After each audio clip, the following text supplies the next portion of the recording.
मला हे सांगायचं आहे, तुम्ही सांगतात की कर्जमाफी देऊ आणि आज तुम्हीच म्हणतात की आम्ही असं बोललेलो नाही. हे कोणच्या असं सांगितलेलं आहे तुम्ही? आम्ही नाही सांगितलं. शेतकरी तुम्हाला कधीच म्हणला नाही की कर्जमाफी करा, परंतु तुम्ही मतदान घेत्या वेळेस सांगितलं की आम्ही आहे ना तुम्हाला कर्जमाफी देऊ, पीक विमा देऊ, दुधाला अनुदान देऊ, तुमच्या शेतकऱ्याला शेतमालाला हमी भाव देऊ. आणि आज ते सगळं निवडून आल्यानंतर तुम्हाला 5 वर्ष गरज नाही शेतकऱ्याची, त्यामुळे तुम्ही विसरून चाललेले आहे. यांची पगारचे आमदार खासदार वाढले कोणी सांगितले ते 25% वाढ कोणी सांगितली होती? इकडे पगार नाही, इकडे आमकनी लाडक्या बहिणी कोणी सांगितलं होतं यांना? कोणती लाडकी बहीण यांची आशा लागली होती? यांनी दिल्या आशा लावून मिळल्या बाया. अहो यांना कोणी सांगितलं होतं ते? आणि हे 1.25 लाख काल परवा लगे बिनबोबाट आम्हाला माहित नाही तुम्हाला माहित नाही दिलं वाढून किती 25% वाढ. आणि आम्ही दुधा करता 2 रुपया करता ओरडतो, टाळ वाजतो, आम्हाला काही नाही, आमचं अनुदान काही नाही. अहो सरकार सारखे चाठळ लोकच नाहीये. काय बोलायला पाहिजे? राग येऊन जातोय सरकार कोणतं. आम्ही एका सरकार बोलून सगळे एकच आहे. की शेतकरी हा कापूस विकून कर्ज भरतो आणि आज जर तुम्ही 28 तारखेला घोषणा करता आणि जर 31 तारखेच्या आत पैसे भरा म्हणता, तर आम्ही शेतकऱ्यांना जगावं कसं? फाशी घेऊन मारायचं का आम्ही? 3 दिवसामध्ये एवढे पैसे आणायचे कुठून? जर पीक कर्ज 50,000 असेल शेतकऱ्याकडे, त्याचं व्याज असेल 2-3 हजार रुपये, आम्हाला कापूस विकून, तूर विकून, सोयाबीन विकून त्याला आज भाव नाही, तो विकून आम्ही पीक कर्ज भरत असतो. आणि जर तुम्ही सांगता 28 तारखेला घोषणा करता आणि 31 तारखेपर्यंत भरा म्हणता, 3 दिवसामध्ये एवढी मोठी रक्कम शेतकऱ्यांना आणायची कुठून? हा माझा सगळ्यात मोठा प्रश्न आहे. महाराष्ट्र टाइम्स ऑनलाईन मध्ये आपलं सर्वांचं स्वागत आहे. नुकत्याच पार पडलेल्या विधानसभा निवडणुकीमध्ये राज्यात महायुतीला भरघोस बहुमत मिळालं. या निवडणुकीच्या दरम्यान महायुतीचे नेते देवेंद्र फडणवीस यांनी शेतकऱ्यांना, आमचं सरकार आलं तर शेतकऱ्यांना कर्जमाफी देऊ अशी घोषणा केली होती.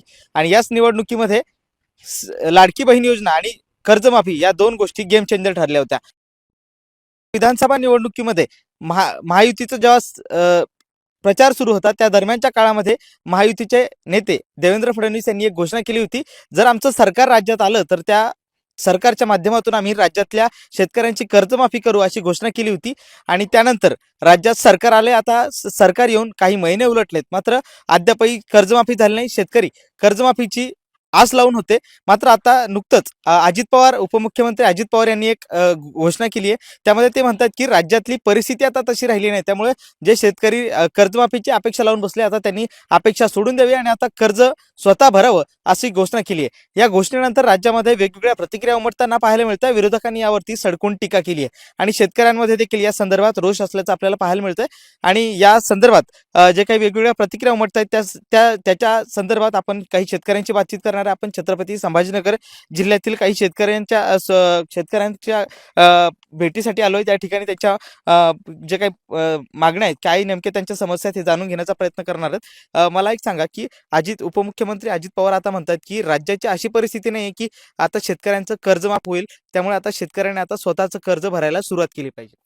मला माहिती त्यांनी विधानसभेच्या इलेक्शनला म्हणायलाच नाही पाहिजे होतं ना, आम्ही कर्जमाफी करतो, आम्ही आमचं काही करून आम्ही भरण्याच्या तयारीत राहत होतो.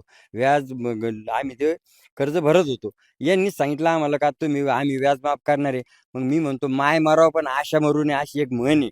त्याच्यामुळं आम्ही आशाला लागलो ना की या माफ करणार आहे. मग आम्ही थांबलो आणि आता हा मार्च महिना पूर्ण होत आला. आणि आता काल परवा अजित पवारांनी सांगितलं 28 तारखेला, म्हणजे 28 म्हणजे आज बघा 2 दिवसापूर्वी सांगितलं तुम्हाला भरावं लागेल, पीक कर्ज तुम्हाला द्यावंच लागेल.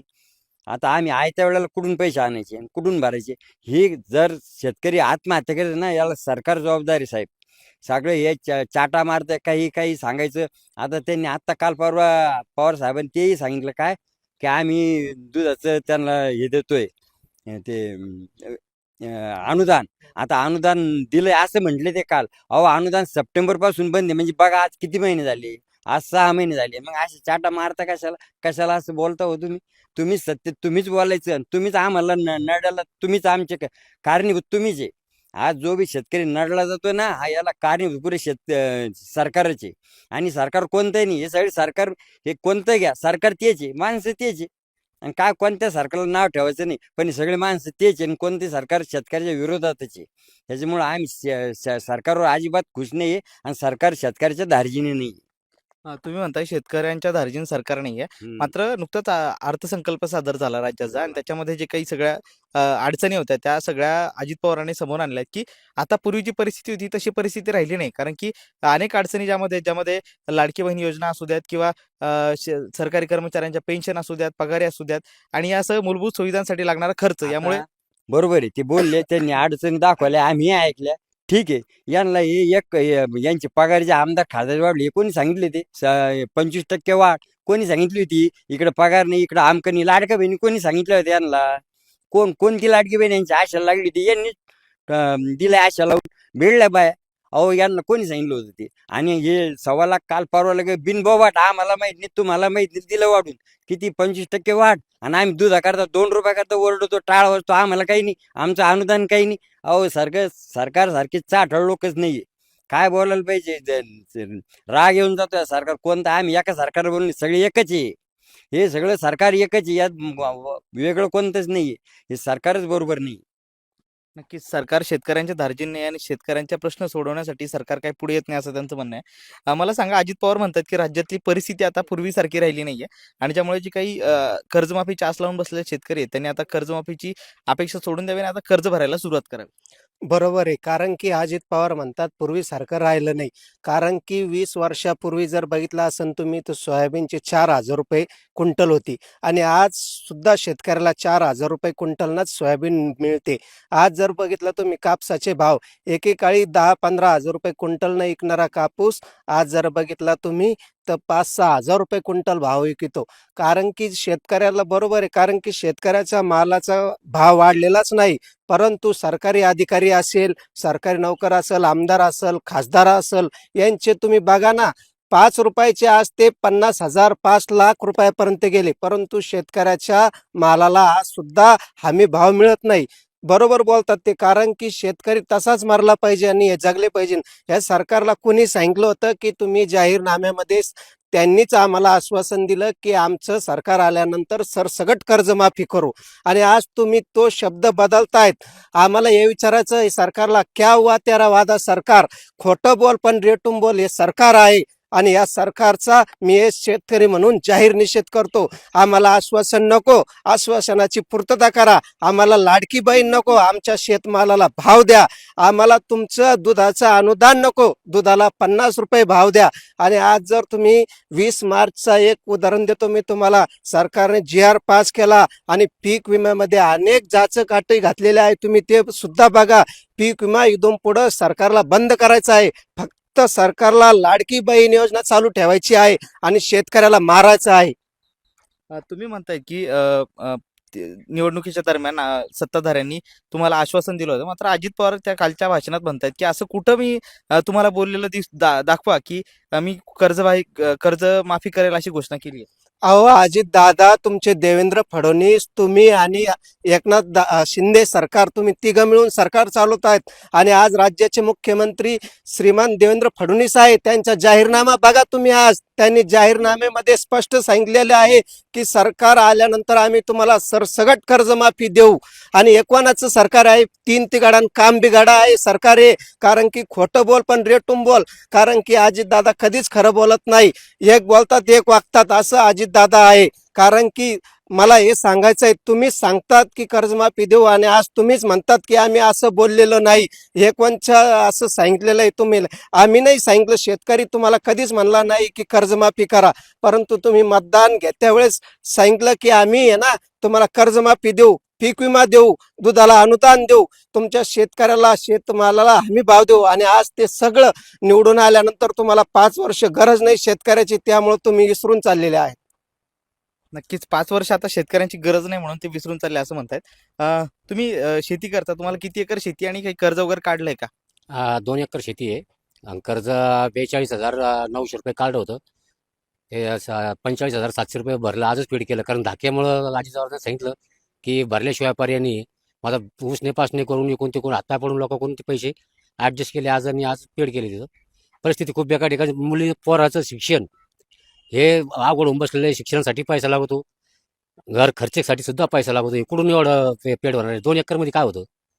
पण ते करावंच लागतं ना. घासून सरकारनं थोडं सहकार्य करावं, थोडं गोरगरीब जनतेला. पण अजित दादा म्हणताय, अजित पवार म्हणतायत की आता राज्यातली परिस्थिती तशी राहिली नाही की तुम्हाला कर्जमाफी होईल म्हणून, त्यामुळे आता कर्ज भरायला लागा, त्यामुळे आता तुम्हाला कर्जमाफीची काही अपेक्षाच ठेवू नका असं त्यांचं म्हणणं आहे.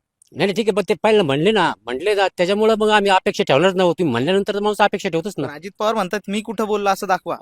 ते नाही बोलले, पण त्याच्यात तिन्हीचा मिळून जाहीरनामा असतो ना. जाहीरनामा हा तिन्ही पार्टीचा मिळून असतो ना.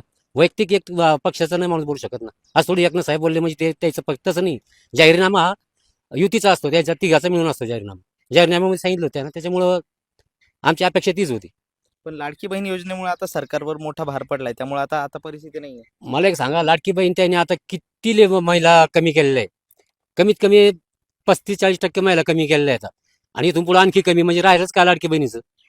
विषय संपत आला ना तो आता. पण त्याच लाडकी बहीण योजनेमुळे आता भार पडलाय म्हणताय ना ते.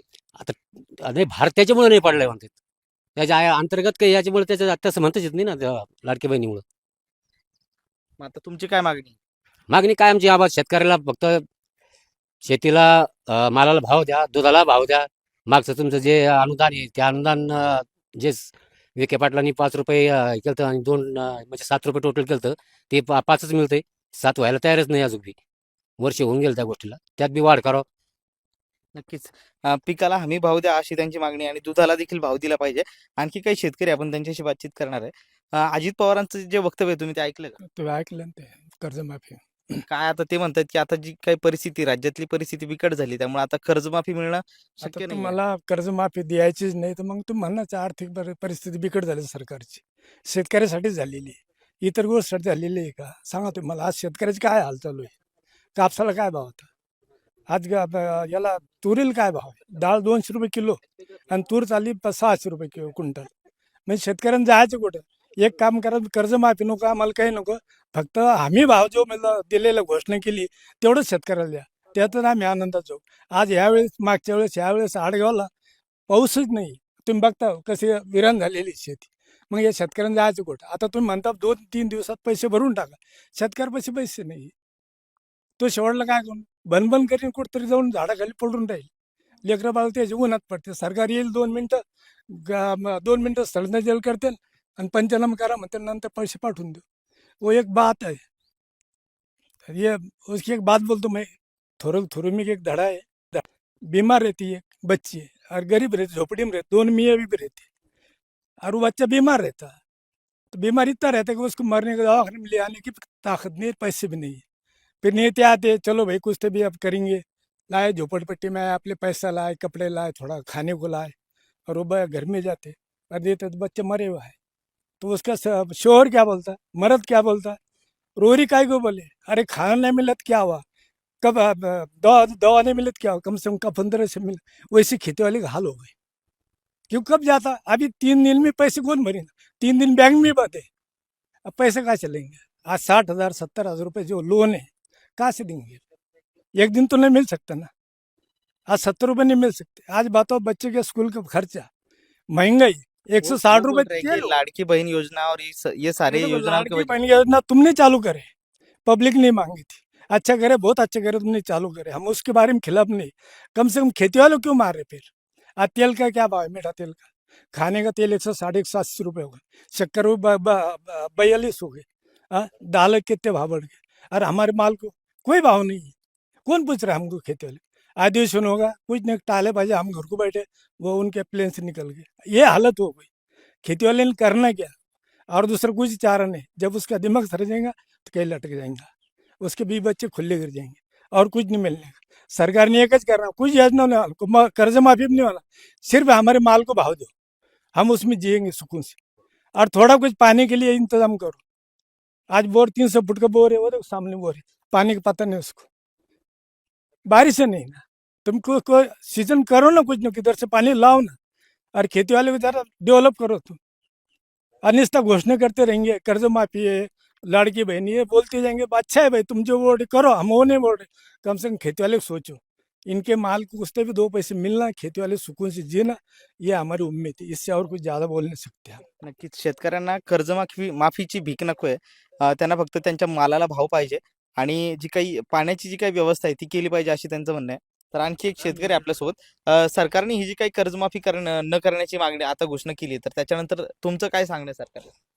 माझं हे सांगणं आहे की शेतकरी हा कापूस विकून कर्ज भरतो आणि आज जर तुम्ही 28 तारखेला घोषणा करता आणि जर 31 तारखेच्या आत पैसे भरा म्हणता, तर आम्ही शेतकऱ्यांना जगावं कसं, फाशी घेऊन मरायचं का आम्ही? 3 दिवसामध्ये एवढे पैसे आणायचे कुठून? जर पीक कर्ज 50,000 असेल शेतकऱ्याकडे, त्याचं व्याज असेल 2-3 हजार रुपये, आम्हाला कापूस विकून, तूर विकून, सोयाबीन विकून त्याला आज भाव नाही, तो विकून आम्ही पीक कर्ज भरत असतो. आणि जर तुम्ही सांगता 28 तारखेला घोषणा करता आणि 31 तारखेपर्यंत भरा म्हणता, 3 दिवसामध्ये एवढी मोठी रक्कम शेतकऱ्यांना आणायची कुठून? हा माझा सगळ्यात मोठा प्रश्न आहे.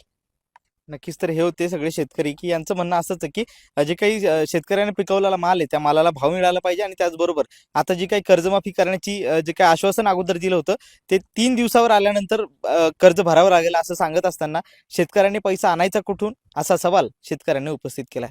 सुशील राऊत, महाराष्ट्र टाइम्स, छत्रपती संभाजीनगर.